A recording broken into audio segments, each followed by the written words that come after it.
When we diagram covalent bonds, electrons are going to be shared. That's different from ionic, where we drew arrows and they were being transferred. So when we diagram covalent bonds, they're going to be shared. So we're going to start by diagramming H2O, or water. We have 2 hydrogen atoms and 1 oxygen atom. Start by drawing your Lewis structures. That's already done for you. You want to figure out, again, the same goal. How do we make each atom happy?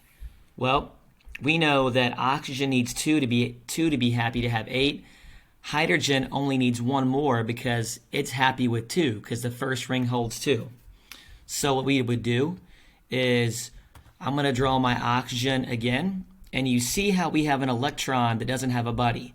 These guys are paired up, these guys are paired up, so you want to kind of try to pair up your single buddies.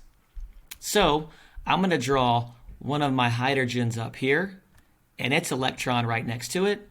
I'm going to draw my other hydrogen up there, so now they both have a buddy. Then we're going to show who's sharing. Hydrogen is sharing one of oxygens. Now it's happy because 2 in the first level. Hydrogen's sharing one of oxygens. It's happy.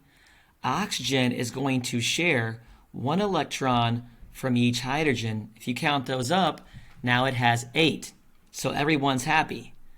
To finish up, we draw what's called the bond structure, the bond diagram. And so for every pair of electrons, a pair means 2, we draw a line. There's 1 pair of electrons here. We draw a line that represents a bond. 1 pair over here. We draw a line that represents a bond. What about these electrons that are not involved in the bond? Well, you want to make sure you include those. 1, 2, 3, 4. You can count your electrons to double check. This counts as 2, 2, 4, 6, 8. We're good. And we name this, kiddos. When we name this is water, but it's called dihydrogen monoxide. If we were doing CH4, again, we have 1 carbon, 4 hydrogens. Carbon has 1, 2, 3, 4 of valence electrons. Each hydrogen has 1. So again, we have a lot of single buddies here. The goal is to match up a single buddy with another buddy to have pairs. This would work.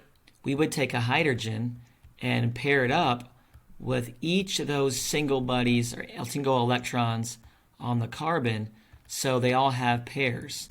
The goal is to find a pair for each electron. So again, we're going to draw our circle to show, hey, hydrogen's happy with 2, going to share 1 of carbons. Share 1 of carbons. Again, the same thing. Hydrogen is happy with 2, the first ring holds 2, so they're happy. Again, there's no arrows here, kiddos, because we are sharing electrons. Carbon will share 1 electron from each atom, and now carbon has 8, 2, 4, 6, 8. We're good.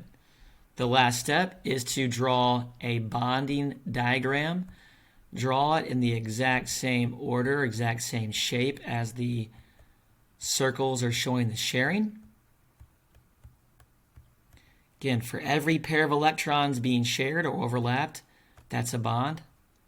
A bond there, and 1 over here. For every pair of electrons, we draw a line being shared there. So 2, 4, 6, 8. Every pair of electrons represents a line. And so that's how we show diagrams with covalent bonds. And we would label this carbon tetrahydride.